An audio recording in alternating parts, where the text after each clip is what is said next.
what makes a successful fighter. And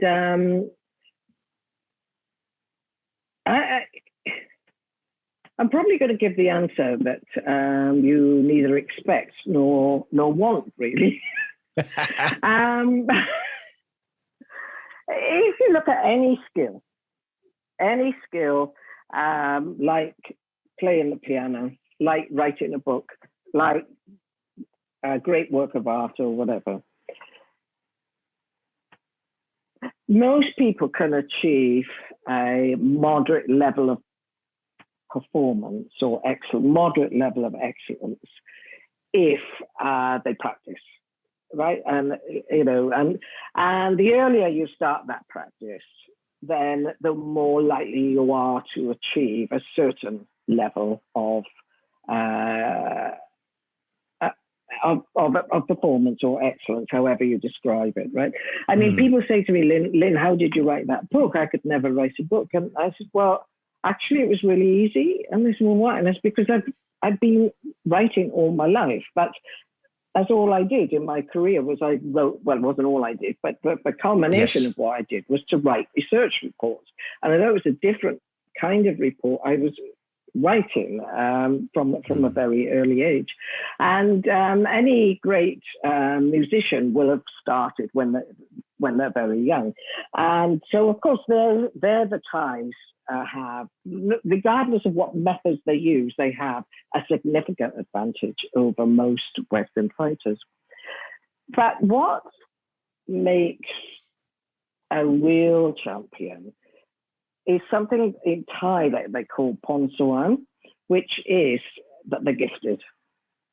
And it's the same in any discipline. And I'll take Sanchai as an example because he's probably the fighter that I know best. The skills that make him a truly amazing champion are gifts that you couldn't teach. And that's mainly its speed of response. And it's quick thinking as well. It's about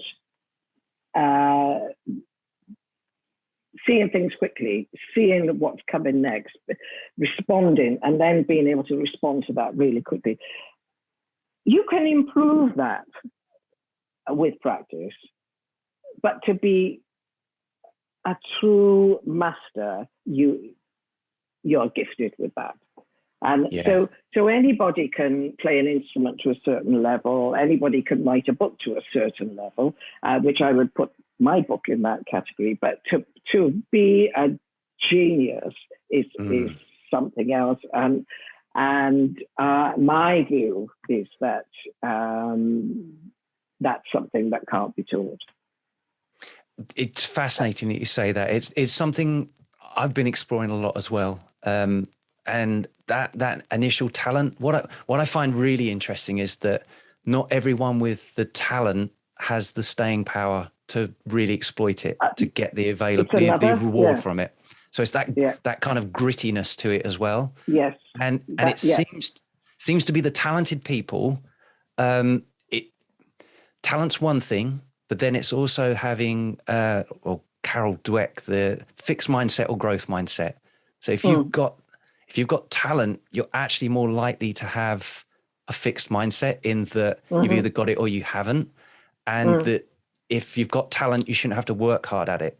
And then when it becomes hard work, it can make you more fragile in terms of your ability to continue to develop the skill for a long enough time to really exploit what you've got.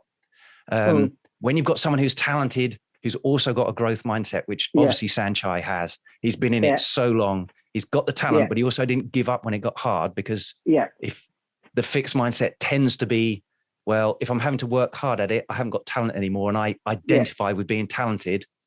If it's hard, I'm not talented. Who am I? And they stop, they quit, they move on to something else and try and shine in that instead. But someone like Sanchai is obviously stuck at it for a long time, as well as being talented. And that's key.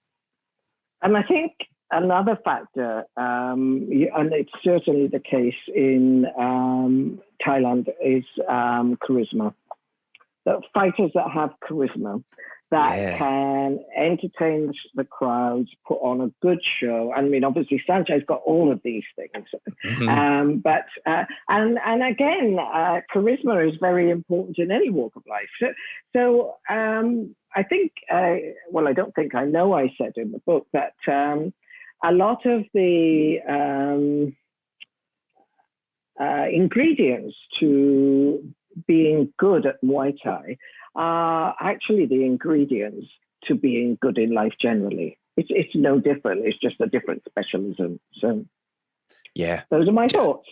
Yeah. And well, fascinating because of your background in psychology as well. You know, you've got a kind of perspective on things that perhaps most people are kind of overlooking.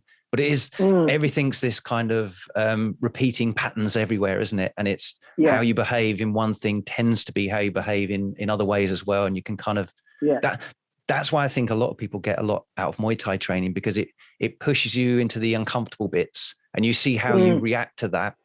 And actually that's probably how you react to other struggles in life as well. And you can start to kind of expose that and work on it. Thanks for listening. If you found this valuable, please like, subscribe, and share with someone else it could help too. Please give the podcast a review or comment below. We'd love to hear from you.